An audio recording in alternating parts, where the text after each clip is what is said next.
Hello, and welcome to another edition of Spoken Voices. We hope that everyone is fine. We hope that everyone is doing well. And we appreciate your looking at us once again. Today, we have a special guest, right? Which we always do. And you guys know me. If I can't pronounce the last name, I'm going to let that person do it. So I know her as Elizabeth. And Elizabeth is a person with multiple talents, a poet, an author, an actress. So without further ado, I'm going to introduce Elizabeth. Hi, Nate. How are you? I'm Elizabeth Kutepov. See, guys, that's why I didn't want to do that. I didn't want to mess that up. Say it again.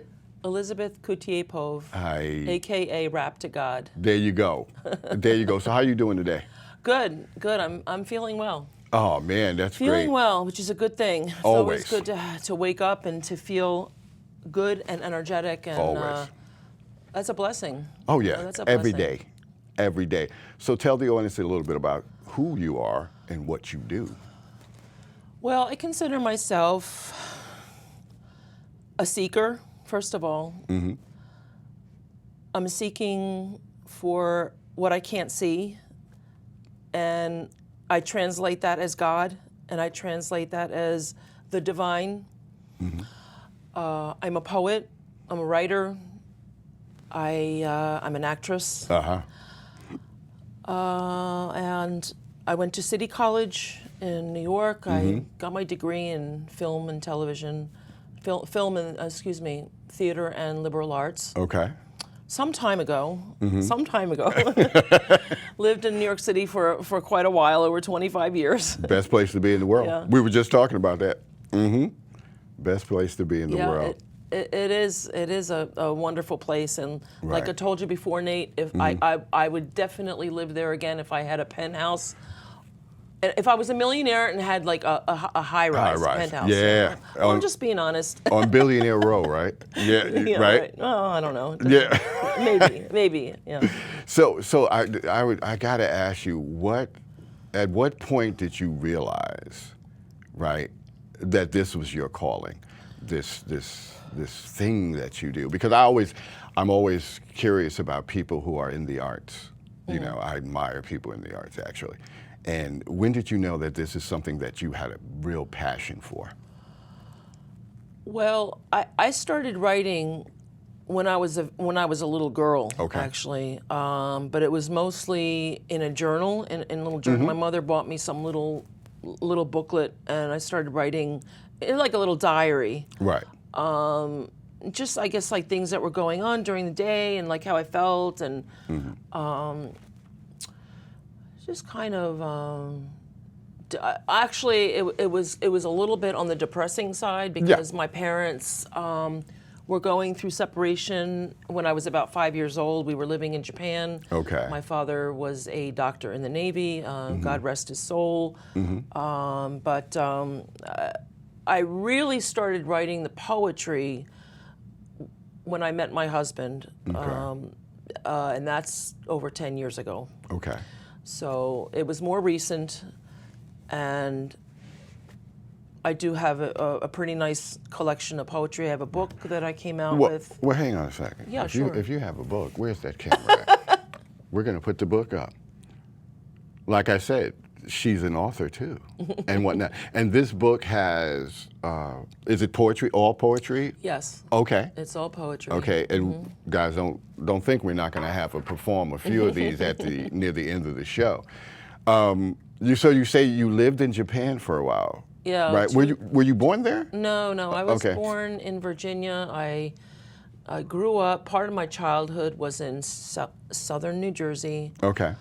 And then my father got called to Japan by the Navy. Mm-hmm. He was a pathologist, Okay. chief of pathology in the Navy. Mm-hmm. Very smart, very brilliant guy. Pianist. He played piano. Wow. He was artistic. He painted. Mm-hmm. And I think that some of it is inherited. I think so, like too. the artistic side of it. Yeah. Yeah. So I definitely think that's probably where you got that autistic gene. Probably. It's a gene. I'm telling you. Is it? I Is it just a think gene? that there's some people who come from parents, either one or two or both of parents that have that in them that can see beyond what's right in front of them. Because I think that's what art is. It's knowing and being able to see beyond the everyday, drudgery of life and whatnot. And like I always say, I always admire people who can do stuff like that. So you wound up in New York City. Yes. At what age were you? Wound up in New York City when I was about 25. Okay. I'm not going to say how old I am. No, I'm just kidding. No, don't. Nobody needs to know that. But it was a while ago. Right. I'm mature. That's right. So you were about 20? 25, and I was married before. Okay.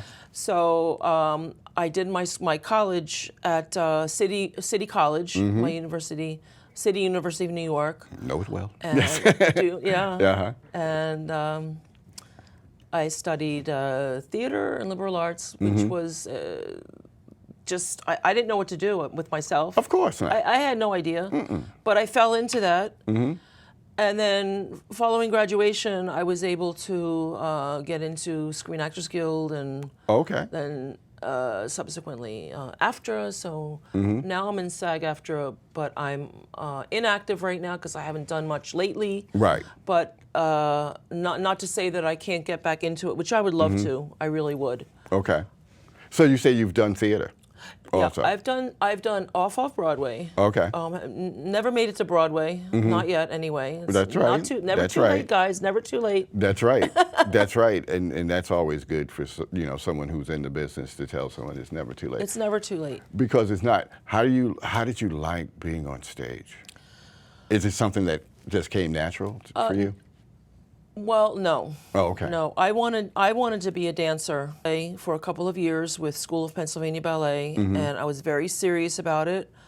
I got up on toe shoes relatively quickly, and I wanted to be a dancer. I wanted to be a ballerina. Okay. With all my heart, And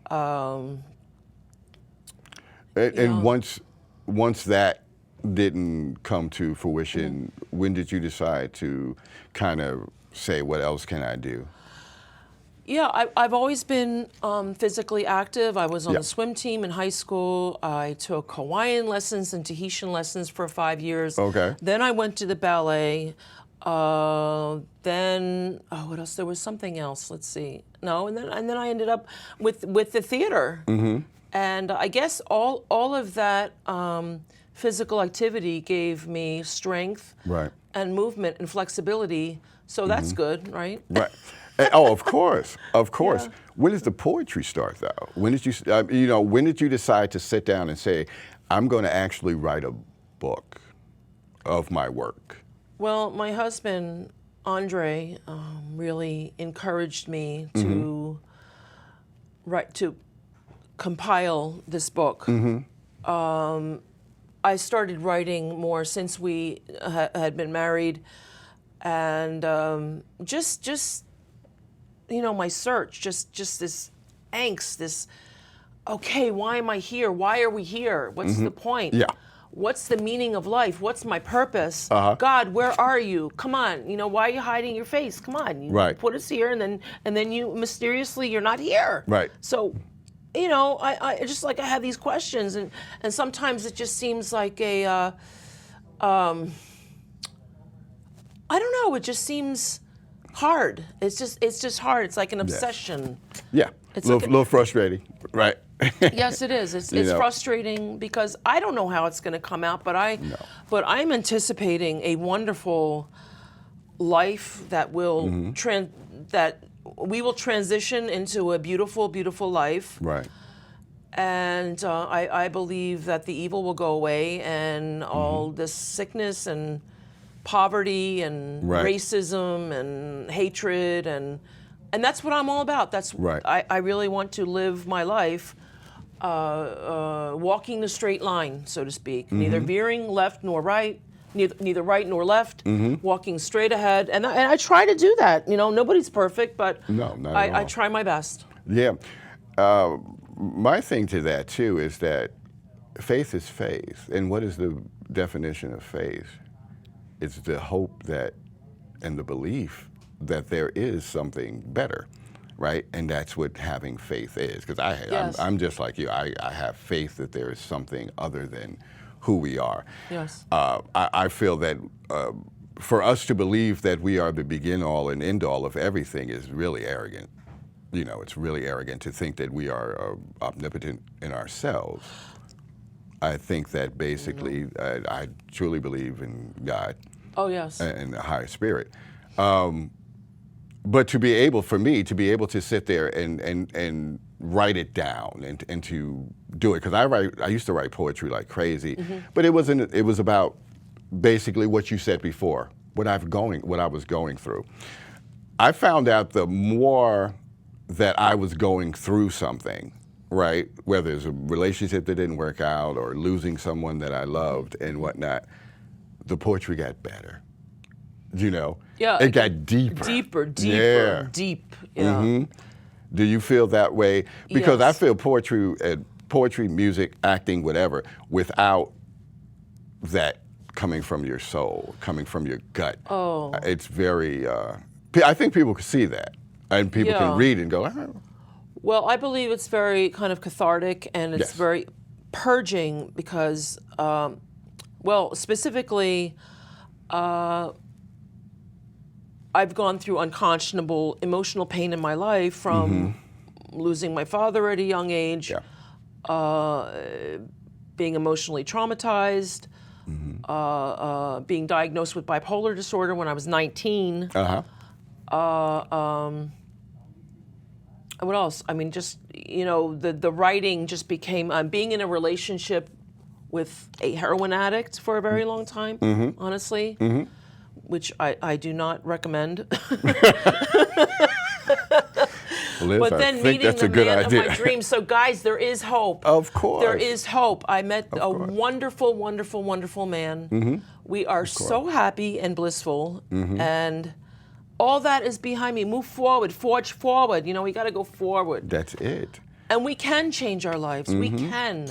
Yeah. We are capable of changing things and changing our lives. Of course, but you have to be, I think the person would have to be, and I tell this to everyone I know, you have to be willing to open your mind and accept, you know, the positive that's coming out. It is so easy, I think, for people to dwell on the negative, right? I don't have It is. this, I'm going through this, I'm going through this. It's almost like a drug to me. I see people that will dwell on stuff for years upon years upon years. Yeah.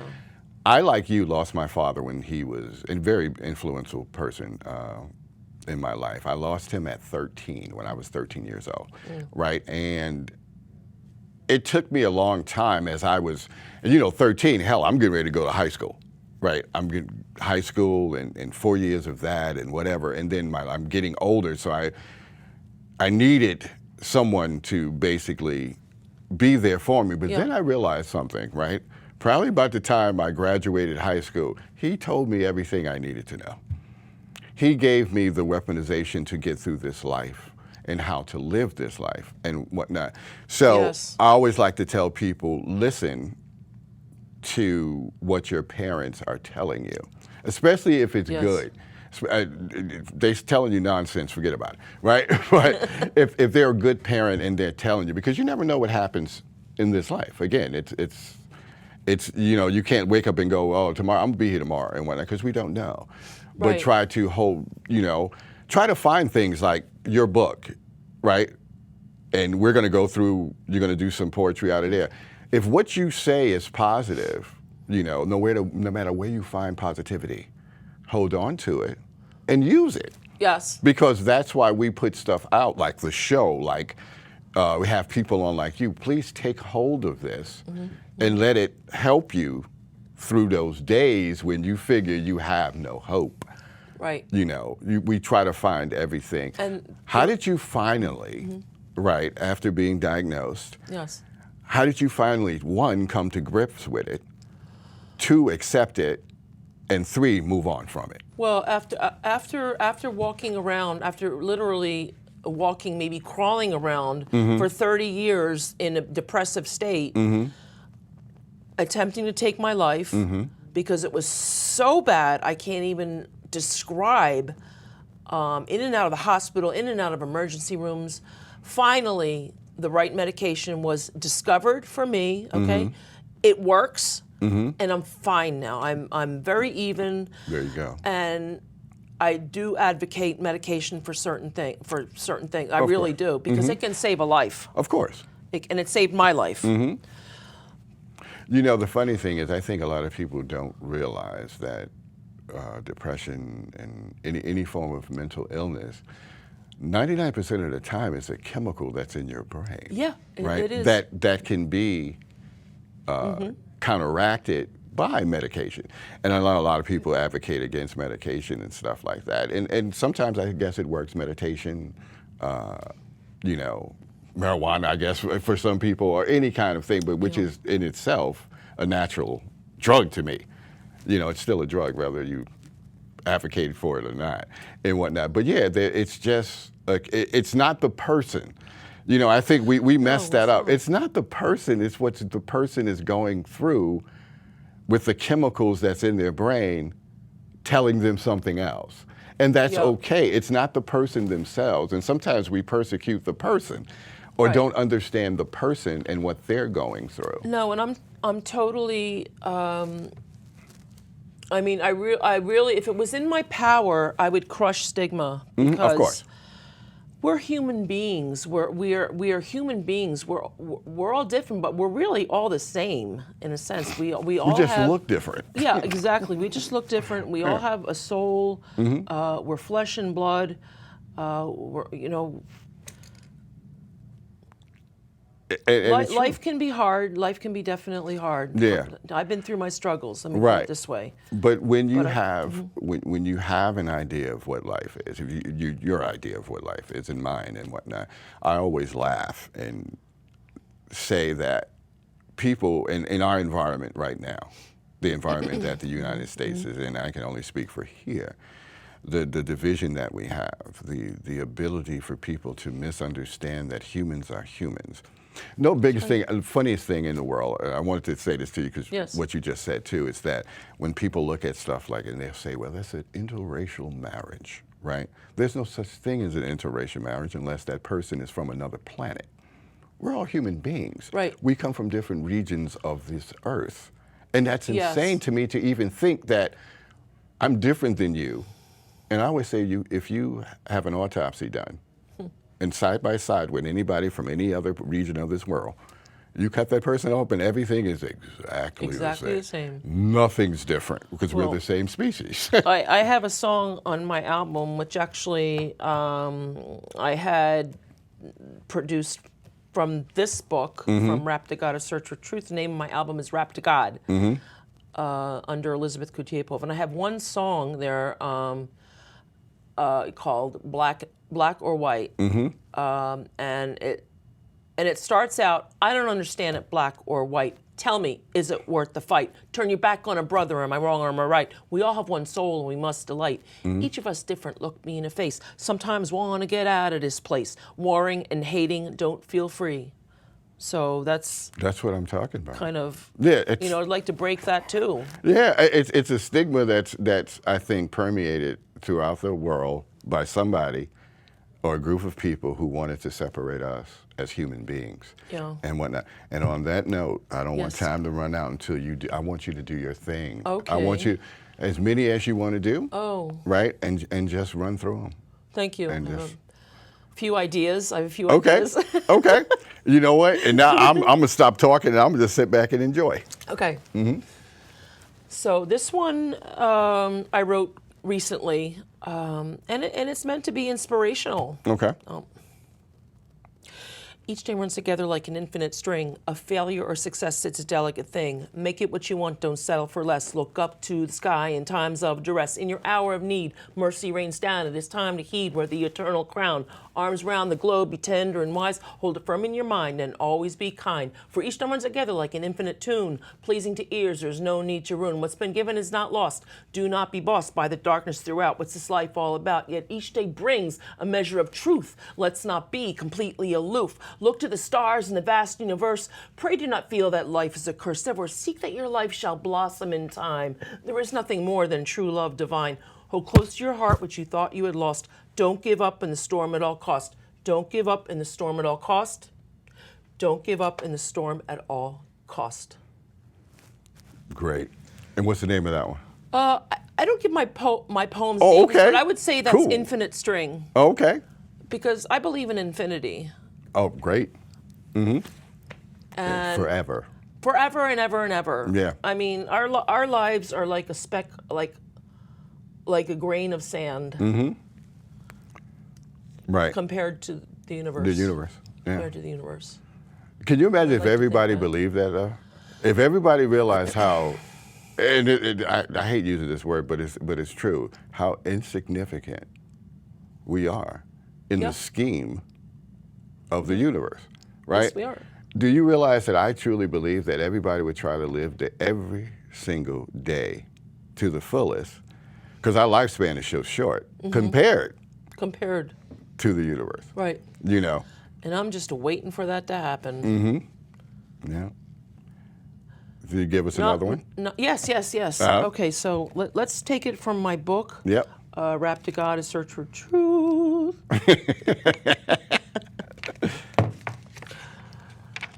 Okay, so we're not perfect. I'm not perfect, so I wrote this. This is number 58 from the book. My wings have been singed and my life has been marred. Doesn't mean I haven't worked hard. My words have been minced and my mind feels retarded. I always feel like I'm on guard. Send me a sign that I'm not alone. The life of a loner I do not condone. My wings have been singed and my life gravely marred. I feel like I should gather the shards. You sent me to earth, and upon my brave birth, through my life I've experienced a dearth. The hectic wave, you gave me a name, and from then on, I wouldn't be the same. I'm just a fallen angel. My heart has been shredded and hope has been torn. The sun has hidden and I'm feeling forlorn. I duck in the shadow of your mighty strong hand, though I feel like I'm slipping through the stealth of the sand. I lift up my face and it's darkened with ash. My tears have engraved a deep furrowed gash. I'm just a fallen angel. What inspired that one? My mistakes. Okay. Okay. My mistakes. And we get better if we decide to get better. If we recognize our mistakes. Yes, if we recognize our mistakes and we decide to change them and turn it over and do the right thing and live the right way, it's a choice. Of course. As is everything in our lives. If we make a choice. Give me another one. Okay. I'm not letting you go. Go ahead now. Come on. Okay. This is about my dad. Okay. So I love my dad. I love my dad. My dad, even though I had him only until I was about 5 years old, and then he left the family, and I just wanted to see him so much during my growing up years, and he just wasn't there. So it was terribly sad. Terribly, I feel that. Terribly sad, and yeah. So I'm going to put this down here. Huh? This is number 16 in the book. I didn't notice his face. The crib was stark. What type of life am I about to embark? The cigarettes choked me and the music blared. All I could feel was sickened and scared. Scarred to the bone, my ship was afar. He was probably stoked or with whores in a bar. The air was polluted with vile, cranked silt. What could I do about the life he had built? Can't save his soul as hard as I tried. Didn't care much if I up and died. Pathology has brand a brilliant kind, but what went on in his hard, calloused mind will always plague me. Our hearts did not bind. Continuing paths, God help me to find that life gets better and I can't even measure. The heart I have now is a gift and a treasure. Now I'm on the bow, Dad, and I have you to thank. The course would be different if I plundered and sank. Great. Deep. I can relate to it. And whatnot. Yes. Give me one more before we go. We're not going to let you. Give me one more okay. now. Let's see. Oh, okay. This is a good one. This is this little one I opened up to number 14. That's Number 14? The New York accent coming No, out. 14 there. That's Gloria. There you go. It's my alter ego. Okay. Lipstick on my soul. I've been kissed by an angel. I didn't realize my fate. Just standing by the gate, waiting and waiting for your arrival. But you never came, and now tears fall from my eyes. I shiver and ponder my future. What does it hold? Even though I be bold, what will be for me? And I try to seize the day, and I wonder when, God, when? And I continue to wonder when. Love it. I love it. Stuff like that just moves. If you have anything inside of you that can relate to anything that you've just said, it moves you. And I'm so glad you took the time out of your day. Thank you so much. To come see us, right? I know that, Belle will be filming a lot of your things whenever she's invited to any of the shows that whatever you're doing. There are people out there who are on the same mind, who's almost on the same mind. And I really appreciate you. Nate, thank you so much. And you know what, Nate? I really want to do something with my life. Mm-hmm. I feel like I have a calling. I do. I'm not sure exactly what that is, but I can just say to people, just keep your head up. I know this may sound trite, but just do it. Just have hope. Just have hope that there is a better future coming. There's nothing better than faith in something better, something higher than you, and the hope that we can attain the knowledge for peace. Yes, Yep. peace. So I don't know where oh, look, there's the camera. Let me sign out.